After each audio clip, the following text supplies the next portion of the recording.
We're here in DC for Identity Week America 2024. I'm joined now by Brian Christensen, who's Director for the North America region and works for Jumio. It's really great to speak to you today. I hope you've enjoyed the conference so far. It's been a great conference, Evie. Thank you for having me. Perfect.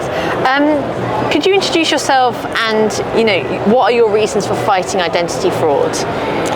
Absolutely. So I've been working with financial services companies fighting fraud and identity for in excess of 25 years at this point. Many years ago, simple fraud attempts, forging names on checks, whatnot, to extremely complex fraud attempts these days. And one of the things that excites me about Jumio is that I get to leverage a lot of really state-of-the-art technology to help thwart those fraud attempts. And what are the trends we're seeing with fraud in the financial sector? Yeah, so the three big fraud trends that I see happening are deepfakes, generative AI, and account takeover are some of the things that we see happening today. Deepfakes are going to be fraudsters using state-of-the-art technology to try and insert themselves in some of the complex biometric checks that we have in place.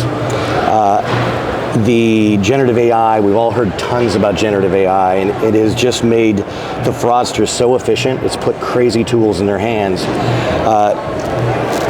Synthetic IDs is something that we all hear about, synthetic identity. It's made it really easy to go and capitalize on the synthetic identities and just take advantage of fraudulent opportunities in a readily available and quick fashion. And then account takeover is something that's always existed, but some of the new trends that we're starting to see around the typical account takeover, somebody calls into a call center, for instance,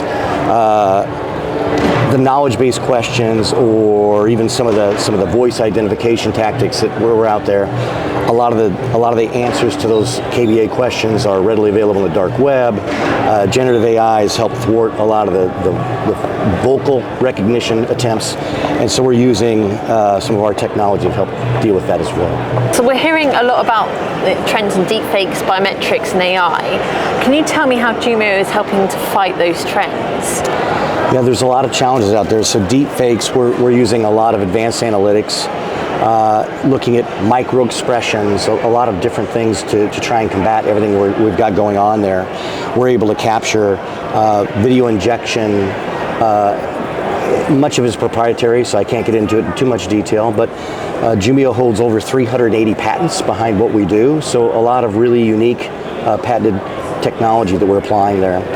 Relative to generative AI, we've got a ton of technology we're applying there as well, making sure that we're looking, whether it be the ID, looking at different templating over the 5,000 different ID types that we take to ensure that it is indeed a valid ID. Then we're comparing that face to the ID, making sure that it's the same person.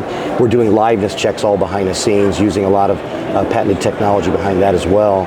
And then around account takeover, we're using a lot of biometric data baselining. So when we put somebody through our ID and identity validation using our core product, we can create a baseline biometric, which then gives us a profile for that consumer's facial biometrics.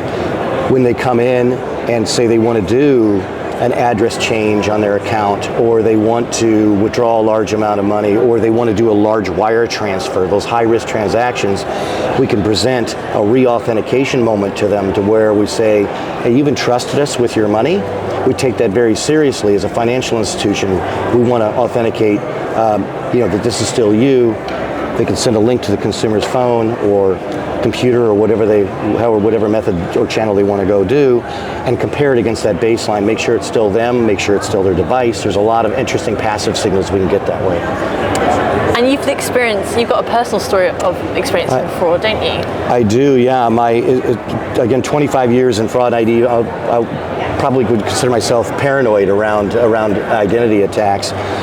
My daughter actually filed for a passport renewal and was waiting on it, kept calling, and they said it's on the way, and suddenly license plates showed up in the mail for her. And she's like, Dad, what is this all about? And we looked at it, and it was for a car that she had not bought. Somewhere along the line, a fraud group had intercepted her passport renewal and found a woman that looked like her. They went and bought an $82,000 Volkswagen in her name on her credit and drove away. Then they opened an account with a hardware store for $25,000 and maxed that out and drove away with the gear.